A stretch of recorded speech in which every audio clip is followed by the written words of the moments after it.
New year, new Hytale images as we open up a batch of fresh in-game postcards to tantalize our taste buds on the lead up to bigger and better reveals. Yes, we are back to basics as we run down all the news we've had this last month from the Hytale team. But we are within the parameters of 2021 now. We are months away from hearing something big about this game. If you're not subscribed, then now is certainly the time to do so to get caught up on all the latest info.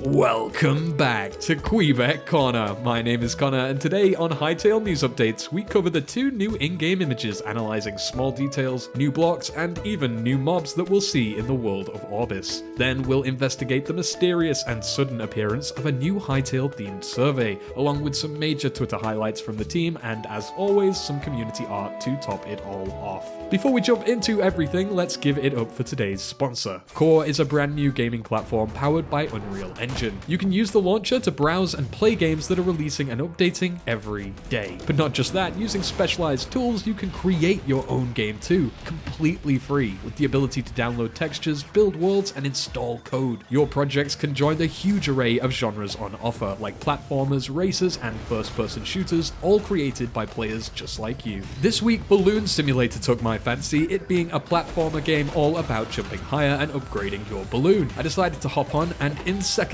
I was bouncing my way all the way up to space. I even connected to a completely separate game world through a portal. One of the coolest things about Core, everything is connected, with new games being published and added around the clock. Build, battle, explore, or form your own experience and participate in their themed competitions and events for cash prizes. There's never been a better time to get started. Core is completely free, so be sure to check them out by clicking the link in the description. Thanks to them for the support. Back to Hytale. So, as we all know, each week the team like to release a little snippet, an image of Orbis, an insight into the in-game world we've yet to explore. So far we've had new mob reveals, new blocks highlighted, and they've generally been helping to build a better picture of Hytale as a whole. Since the team took a break over Christmas, we've only got 2 images to cover today, but what they lack in quantity, they most certainly make up for in quality. It's time for our first postcard of 2021. At this bend in the river, the swamp gives way to an altogether more mysterious stretch of forest. As stated in the tweet, we're looking at a swamp biome here from Zone 1, the Emerald Grove. We see a frog chilling out on the bank with an all too unfamiliar creature in the water. That's right, we appear to have a brand new mob reveal, this time a giant oversized amphibian with spikes. It kinda reminds me a bit of the Ninja Toads from Naruto, and while we haven't got a name yet, I honestly think Frog describes them pretty well. Hopefully they're herbivores. Jamble also pointed out earlier this week how there are actually now 2 colours of frog that have been revealed. I wonder if this is just a general variance that will exist for all mobs, or if one could perhaps hint at being poisonous or something. Besides these creatures, we see some hanging vines and murky swamp water, which transitions smoothly into a lighter, more pure tone at the border of the mysterious forest. With glowing coloured mushrooms, we've definitely seen this biome a few times before, but it does beg the question, what is so mysterious about it?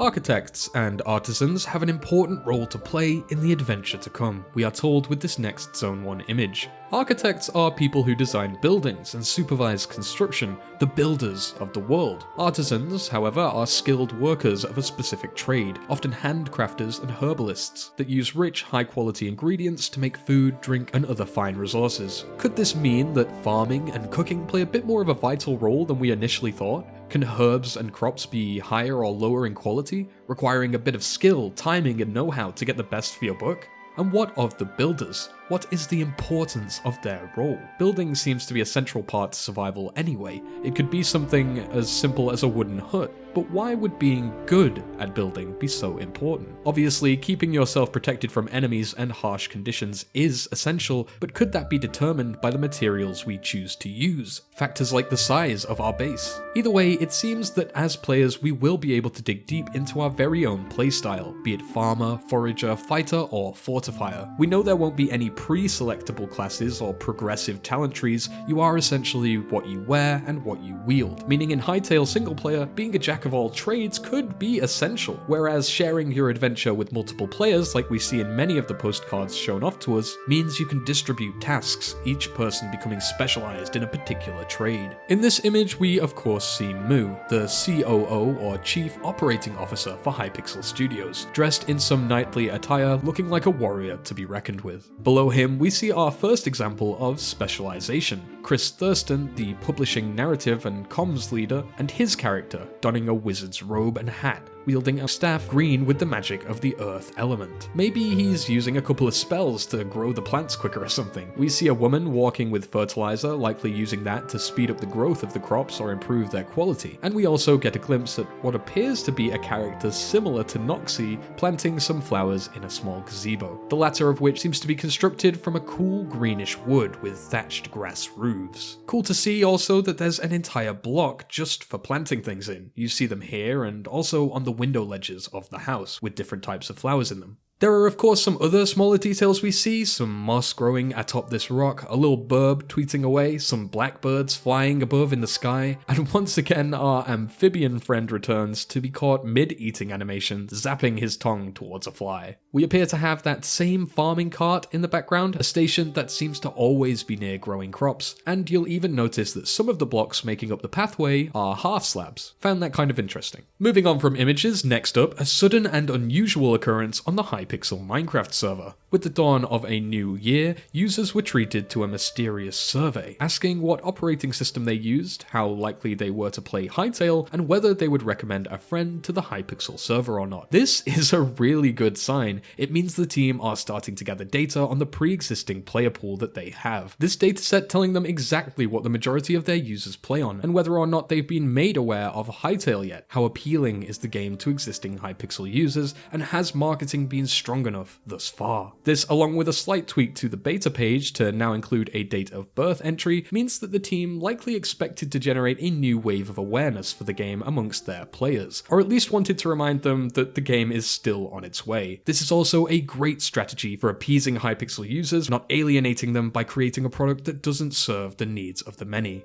Now, to cover some of the more significant Twitter highlights for the team this week, Noxie spoke up about how they've recruited many designers from all aspects of Hytale as the game begins to flesh out. Some of these people have worked on games like Command & Conquer, EverQuest, Valorant, Minecraft, and even the Hypixel Minecraft server itself. And that's just to name a few. That's some huge visionary power right there. Minds from many corners of the gaming industry all coming together to form something very powerful. Noxie also welcomed one of the only new members to the team that hadn't had a shout out yet. It's Cryptkeeper, the engine developer that's been working at Hypixel for 7 years now. A big warm welcome to him. A new Hytale position has opened up that the team seem to really want filled. It's the UX design lead, which is now up on their staff page, so if you think that you fit this role, you should definitely check it out. It seems the Hytale Rewind, consisting of many members of the community, almost brought Thomas Frick, the art lead of the team, to tears.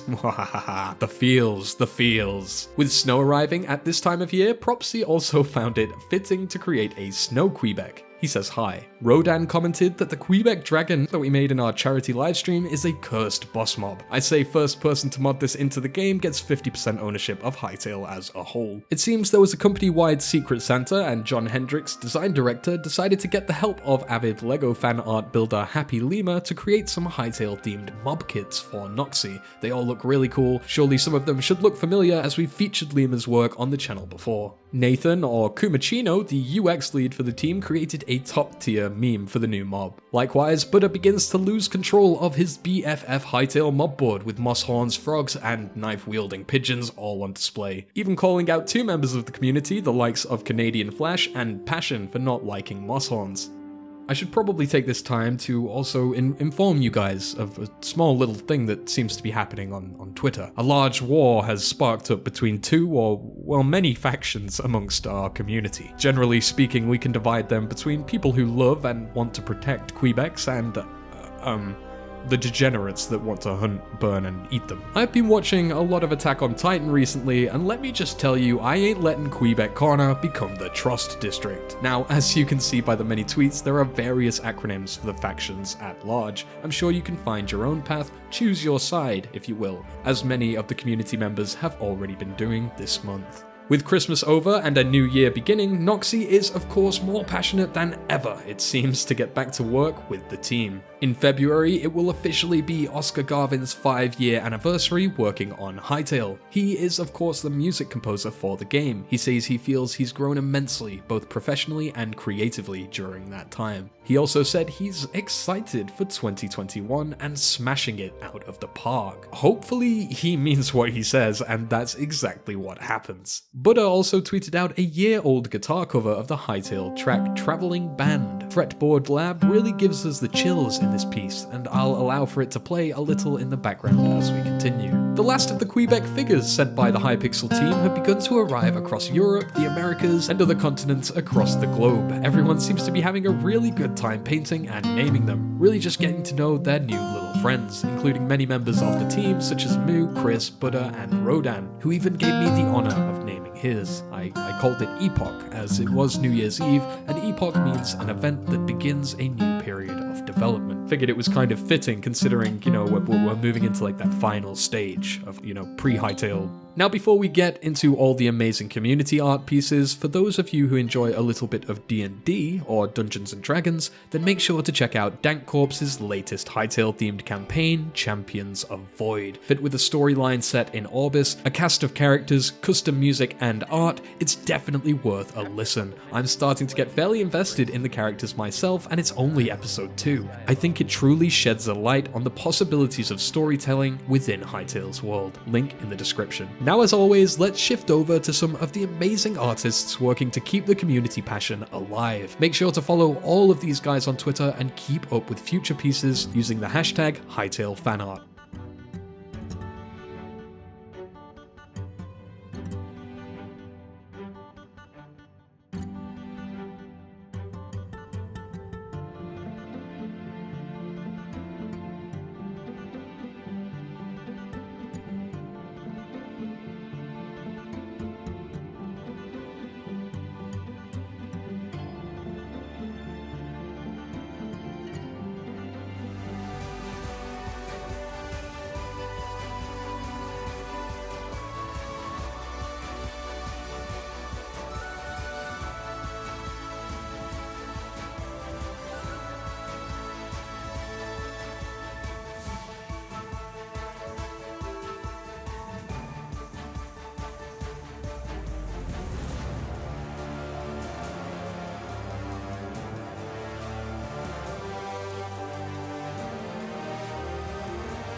Absolutely incredible work as always. If you enjoyed my Minecraft documentary and missed the last video, then do be sure to give it a watch. We analyze some of the rising creators in the Minecraft space, names that will likely pop back up when Hytale finally launches. If you want to join a community of over 3,000 Hytale enthusiasts such as yourself, then make sure to join the Quebec Corner Discord server, and remember to check out Core. It's completely free. Link in the description. Continue smiling, thank you for liking, subscribing, and thanks as always for watching Quebec Corner. Stay safe and keep free.